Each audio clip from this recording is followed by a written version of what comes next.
नमस्कार साथियों। तो आज हम करेंगे इतिहास के वन लाइनर क्वेश्चन, जिनमें इतिहास के मॉडर्न हिस्ट्री के अंतर्गत आने वाले क्वेश्चन को हमने शामिल किया है, जो कि सभी वनडे एग्जाम की दृष्टि से काफ़ी इंपॉर्टेंट है। खासतौर पर बीपीएससी के लिए हमने ये क्वेश्चन सीरीज तैयार करी है। तो आइए क्वेश्चन करते हैं।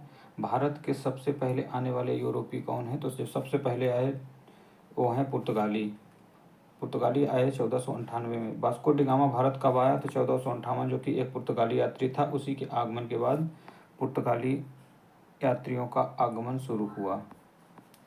अगला क्वेश्चन है, वास्को डी गामा भारत के किस बंदरगाह पर उतरा? तो वो बंदरगाह था कालीकट, जो कि केरल में स्थित है।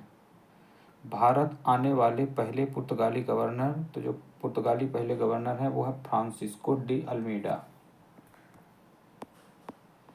अगला क्वेश्चन, पुर्तगालियों ने भारत में किस स्थान पर सबसे पहले अपनी व्यापारिक चौकी स्थापित की? तो सबसे पहले इन्होंने अपनी चौकी स्थापित की है वो है कोचीन, केरल में।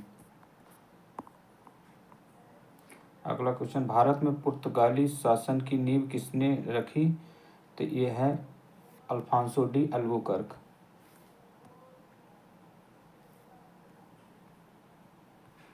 अगला क्वेश्चन, पुर्तगालियों ने भारत में कौन सा किला बनवाया? तो इन्होंने गोवा का किला गोवा में बनवाया था। गोवा पर पुर्तगालियों का अधिकार कब हुआ? तो वो समय था 1510। भारत में आने वाले पहले डच किस वर्ष आए? डचों का आगमन काल है वो है 1605। डचों ने भारत में अपनी पहली व्यापारिक चौकी कहाँ स्थापित की? तो डचों की जो व्यापारिक चौकी स्थापित हुई वो है मसूलीपट्टनम। डचों का प्रमुख व्यापारिक केंद्र कौन सा था? तो वो है नागपट्टनम। अंग्रेजों का भारत आगमन कब हुआ? तो वो है 1600 ईस्वी में। ईस्ट इंडिया कंपनी की स्थापना 1600 ईस्वी में। अंग्रेजों ने भारत में अपनी पहली व्यापारिक चौकी कहाँ स्थापित की? तो वो है सूरत। सूरत में अंग्रेजों को व्यापार की अनुमति किसने दी? सूरत में अंग्रेजों को व्यापार की अनुमति दी थी जहांगीर ने 1615 में। फ्रांसीसी भारत में किस वर्ष आए? फ्रांसीसियों के आने का समय है वो है 1664। फ्रांसीसी ईस्ट इंडिया कंपनी की स्थापना 1664 में। फ्रांसीसियों का प्रमुख व्यापारिक केंद्र कौन सा था? वो था पांडुचेरी। फ्रांसीसियों और अंग्रेजों के बीच कर्नाटक युद्ध कब शुरू हुआ? 1746 में। ब्रिटिश ईस्ट इंडिया कंपनी को भारत में पहला कारखाना स्थापित करने की अनुमति किस शासक ने दी? तो वो है जहांगीर। अंग्रेजों ने बंगाल में किस स्थान पर पहली बार किला बनवाया? तो वो है फोर्ट विलियम, कलकत्ता। भारत में डेनमार्क का प्रमुख व्यापारिक केंद्र कौन सा था? तो वो था Travancore. East India company Bharat में पहला गवर्नर कौन था? तो ईस्ट इंडिया कंपनी का पहला गवर्नर वो है वारेन हेस्टिंग। भारत में पुर्तगालियों का सबसे लंबा उपनिवेश कौन सा था? तो पुर्तगालियों का सबसे बड़ा उपनिवेश गोवा में। फ्रांसीसी और अंग्रेजों के बीच कौन सी संधि हुई? कर्नाटक युद्ध समाप्त हुआ। तो पेरिस संधि के बाद फ्रांसीसी और अंग्रेजों के बीच कर्नाटक युद्ध समाप्त हुआ। अंग्रेजों ने भारत में अपना पहला युद्ध किसके साथ लड़ा? तो पहला युद्ध इन्होंने लड़ा था प्लासी का युद्ध, जो कि बंगाल के नवाब सिराजुद्दौला के खिलाफ था। प्लासी की लड़ाई कब हुई? 1757 में। प्लासी की लड़ाई में अंग्रेजों की जीत का मुख्य कारण क्या था? मुख्य कारण था मीर जाफर की गद्दारी। भारत में ब्रिटिश साम्राज्य की नींव किस युद्ध से पड़ी? तो वो है बक्सर का युद्ध, 1764 हुआ। बक्सर के युद्ध में अंग्रेजों की जीत का परिणाम क्या था? बंगाल, बिहार और उड़ीसा पर अधिकार। वास्को डी गामा किस देश का निवासी था? वो था पुर्तगाल के। पुर्तगालियों ने भारत में अपना उपनिवेश किस स्थान पर सबसे पहले स्थापित किया? तो पुर्तगालियों को जो सबसे पहला और आखिरी उपनिवेश था वो गोवा में ही था। भारत में पुर्तगालियों का शासन किस वर्ष तक रहा? तो 1961 तक। पुर्तगाली भारत में सबसे पहले आए और सबसे बाद में गए। डच ईस्ट इंडिया कंपनी की स्थापना 1602 में की गई। डचों ने भारत में अपने व्यापार को किस क्षेत्र में प्रमुख रूप से फैलाया? तो डचों ने जो अपना व्यापार फैलाया था वो दक्षिण भारत में मुख्य रूप से था। अंग्रेजों ने भारत में अपना दूसरा कारखाना किस स्थान पर स्थापित किया? तो अंग्रेजों का जो दूसरा कारखाना बना वो मद्रास चेन्नई में।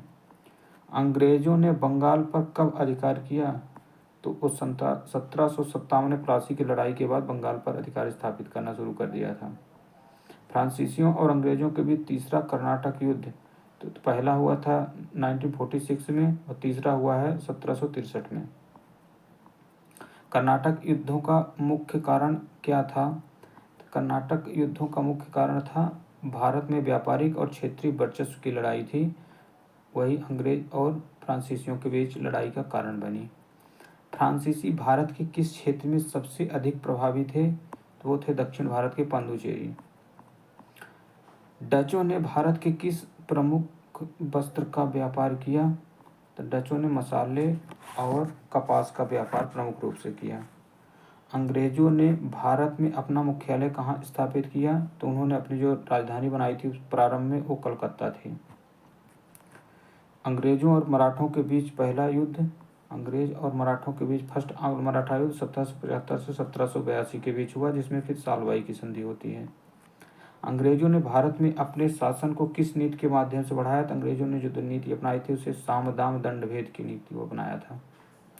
वारेन हेस्टिंग ने भारत में किस सुधार की शुरुआत की? तो वारेन हेस्टिंग ने न्यायिक सुधार, पहले न्यायालय की स्थापना 1773 के एक्ट में किया गया था। टीपू सुल्तान और अंग्रेजों के बीच पहला युद्ध कब हुआ? तो 1767 से 1769 के बीच पहला आंग्ल मैसूर युद्ध हुआ है। टीपू सुल्तान किस राज्य के शासक थे? तो थे मैसूर के। मैसूर के चौथे युद्ध में टीपू सुल्तान की मृत्यु कब हुई? तो 1799 में चौथे आंग्ल मैसूर युद्ध के दौरान टीपू सुल्तान की मृत्यु हो गई। अंग्रेजों ने मैसूर के युद्ध के बाद किसे राज्य का शासक नियुक्त किया? तो अंग्रेजों ने मैसूर के युद्ध के बाद जो राज्य सौंपा वो था वाडियार वंश। फ्रांसीसी और मराठों के बीच किस संधि ने मैसूर युद्ध को समाप्त किया? तो ये तीसरा आंग्ल मराठा युद्ध था, जिसमें श्रीरंगपट्टनम की संधि हुई। अंग्रेजों ने भारत में स्थायी बंदोबस्त किस राज्य में लागू हुआ? तो स्थायी बंदोबस्त लॉर्ड कॉर्नवालिस ने 1793 में बंगाल में सर्वप्रथम लागू किया था। स्थायी बंदोबस्त को किसने लागू किया? तो लॉर्ड कॉर्नवालिस। अंग्रेजों ने बंगाल में किस वर्ष भूमि सुधार लागू किया? तो 1793। पिट्स इंडिया एक्ट किस वर्ष पारित हुआ? तो जो पिट्स इंडिया एक्ट था वो 1784 ईस्वी में पारित किया गया।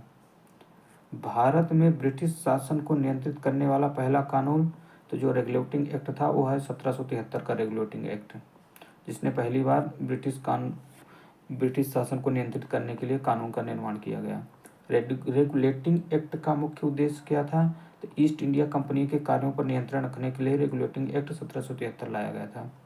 भारत में द्वैध शासन प्रणाली किसने लागू की? द्वैध शासन का जो जन्मदाता है वो है रॉबर्ट क्लाइव, जो कि 1773-74 में द्वैध शासन की स्थापना बंगाल में की थी।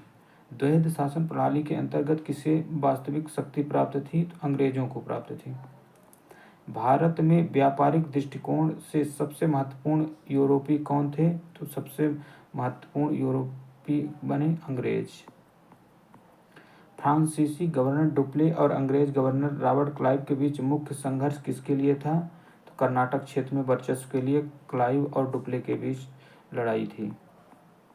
अंग्रेजों और मुगलों के बीच पहला संघर्ष कब हुआ? तो अंग्रेज और मुगल के बीच संघर्ष 1686 ईस्वी में पहली बार हुआ। बंगाल के नवाब सिराजुद्दौला का उत्तराधिकारी कौन था? तो सिराजुद्दौला का उत्तराधिकारी हुआ मीर जाफर। मीर जाफर को किसके द्वारा हटाया गया? तो मीर जाफर को हटाने का कार्य किया मीर कासिम ने। बक्सर के युद्ध में अंग्रेजों का सामना किन तीन शक्तियों से हुआ? तो वो है मीर कासिम, अवध के नवाब और मुगल सम्राट। बक्सर के युद्ध का परिणाम क्या था? तो बक्सर के युद्ध का जो परिणाम हुआ बंगाल पर अंग्रेजों का अधिकार। कर्नाटक के युद्धों में प्रमुख रूप से किन दो यूरोपीय शक्तियों के बीच संघर्ष हुआ? तो कर्नाटक युद्धों में जो प्रमुख शक्तियां थी वो अंग्रेज और फ्रांसीसी थे। भारत में सबसे पहला अंग्रेजी अखबार कौन सा था? तो वो है बंगाल गजट, जो कि अंग्रेजी भाषा में प्रकाशित हुआ। लॉर्ड वारेन हेस्टिंग का भारत में कार्यकाल कब से कब तक रहा? तो 1772 से 1785 के बीच लॉर्ड वारेन हेस्टिंग का कार्यकाल रहा। रॉबर्ट क्लाइव ने भारत में किस नीति की शुरुआत की? तो रॉबर्ट क्लाइव ने द्वैध शासन प्रणाली की स्थापना की थी।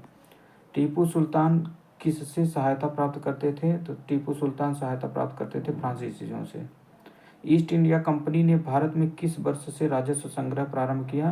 तो वो था 1765 में, बक्सर युद्ध के बाद, जब इलाहाबाद की संधि होती है। प्लासी की लड़ाई किस नदी के किनारे लड़ी गई? तो प्लासी की लड़ाई भागीरथी नदी, ये सही नहीं है, भागीरथी की एक सहायक नदी है, उसके किनारे लड़ी गई थी। पुर्तगालियों के बाद भारत में किसने व्यापारिक गतिविधियां शुरू की? तो पुर्तगालियों के बाद व्यापारिक गतिविधि शुरू की, वो है डच। अंग्रेज और सिखों के बीच पहला युद्ध कब हुआ? तो 1845 से 1846 के बीच में हुआ अंग्रेज और सिखों के बीच पहला युद्ध। प्रथम आंग्ल सिख युद्ध किस संधि से समाप्त हुआ? तो प्रथम आंग्ल सिख युद्ध के बाद संधि हुई थी, वह लाहौर की संधि। द्वितीय आंग्ल सिख युद्ध किस वर्ष लड़ा गया? तो वह 1848-49 में। द्वितीय आंग्ल सिख युद्ध के परिणाम स्वरूप कौन सा राज्य ब्रिटिश साम्राज्य में मिला लिया गया? तो द्वितीय आंग्ल सिख युद्ध के बाद पंजाब को ब्रिटिश राज्य के अंतर्गत मिला लिया गया। अगला कहे क्वेश्चन, लॉर्ड डलहौजी ने किस नीति को अपनाया? तो लॉर्ड डलहौजी की जो नीति थी वो थी विलय की नीति, डॉक्ट्रिन ऑफ लैप्स। भारत में रेलवे की शुरुआत किसके शासनकाल में हुई? तो वो भी डलहौजी के कार्यकाल में ही प्रारंभ हुई। भारत में पहली रेल सेवा तो भी डलहौजी के कार्यकाल में 1853 में ही प्रारंभ हुई। भारत में पहली रेल कहाँ से कहाँ तक चली? तो मुंबई से ठाणे के बीच 1853 में ही चली थी। लॉर्ड डलहौजी ने किस भाषा को भारत में सरकारी कार्यों के लिए अनिवार्य किया? तो वो थी अंग्रेजी भाषा। 1857 की क्रांति से पहले कौन सा कानून पारित किया गया जिसने भारतीय सैनिकों को नाराज किया? तो वो था एनफील्ड राइफल का कानून। 1857 की क्रांति का प्रमुख कारण वो था भारतीय सैनिकों में असंतोष। 1857 की क्रांति को किसने प्रथम स्वतंत्रता संग्राम की संज्ञा दी है? तो वो हैं वीर सेनानी बी.डी. सावरकर। 1857 की क्रांति का नेतृत्व दिल्ली में किसने किया? तो दिल्ली से थे बहादुर शाह जफर। 1857 की क्रांति का प्रमुख केंद्रों में मेरठ, दिल्ली, कानपुर और झांसी। अंग्रेजों ने भारत में शिक्षा सुधार के लिए किसे नियुक्त किया? तो शिक्षा सुधार के लिए जो भारत में थे वो है मैकाले। मैकाले ने किस वर्ष अपनी शिक्षा नीति लागू की? वो थी 1835 में। भारत में पहली बार टेलीग्राफ सेवा कब शुरू की गई? तो 1851 में। लॉर्ड डलहौजी ने किस वर्ष डाक टिकट की शुरुआत की? तो 1854। सिपाही विद्रोह में झांसी की रानी लक्ष्मीबाई किस युद्ध में शहीद हुई? तो अंग्रेजों से लड़ते हुए ग्वालियर के युद्ध में रानी लक्ष्मीबाई शहीद हुई। 1857 की क्रांति के बाद किस नीति का अंत हुआ? तो जो 1857 की क्रांति के बाद द्वैध शासन की प्रणाली थी उसे समाप्त कर दिया गया। 1857 के विद्रोह के बाद ब्रिटिश सरकार ने भारत पर सीधा शासन कब स्थापित किया? तो वो था 1858 में। 1857 के विद्रोह के बाद ब्रिटेन की महारानी ने भारत का क्या खिताब अपनाया? तो वो थे भारत की साम्राज्ञी। ब्रिटिश शासन के दौरान भारत का प्रथम वायसराय कौन था? तो लॉर्ड कैनिंग, जो कि 1858 में भारत के प्रथम वायसराय बने। लॉर्ड कैनिंग ने किस वर्ष भारतीय प्रशासनिक सुधारों की शुरुआत की? तो वो है 1858। भारतीय राष्ट्रीय कांग्रेस की स्थापना 1885 में ए.ओ. ह्यूम के द्वारा। भारतीय राष्ट्रीय कांग्रेस की स्थापना किसके द्वारा? तो ए.ओ. ह्यूम। कांग्रेस के पहले अधिवेशन की अध्यक्षता W.C. बनर्जी यानी कि B.M.S. चंद्र बनर्जी के द्वारा। अंग्रेजों ने भारत में किसानों के लिए कौन सा राजस्व प्रणाली लागू की? तो वो था स्थायी बंदोबस्त, जो कि बंगाल से लागू की गई। स्थायी बंदोबस्त प्रणाली किस राज्य में लागू की गई? तो बंगाल में। स्थायी बंदोबस्त प्रणाली किसने लागू की? Lord Cornwallis. रैयतवाड़ी प्रणाली को किसने लागू किया? तो यह था थॉमस मुनरो की, जो कि दक्षिण भारत में मद्रास के क्षेत्र में लागू की गई थी। महालवाड़ी प्रणाली कब लागू की गई? तो यह है 1822 में, जो कि पंजाब के क्षेत्र में लागू की गई थी। महालवाड़ी प्रणाली को किसने शुरू किया? तो महालवाड़ी प्रणाली के जो जन्मदाता हैं वो है हाल्ट मैकेंजी। भारत में पहला सूती कपड़ा मिल किस वर्ष और कहाँ स्थापित किया गया? सूती कपड़ा मिल जो स्थापित हुआ 1854 में मुंबई में स्थापित किया गया। भारत में पहली जूट मिल कब स्थापित हुई? तो रिसरा, बंगाल में 1855 में पहली जूट मिल स्थापित हुई। 1857 के विद्रोह में कानपुर का नेतृत्व किसके द्वारा किया गया? तो कानपुर का नेतृत्व किए नाना साहब ने। 1857 के विद्रोह में झांसी का नेतृत्व झांसी का नेतृत्व झांसी की रानी लक्ष्मीबाई के द्वारा किया गया।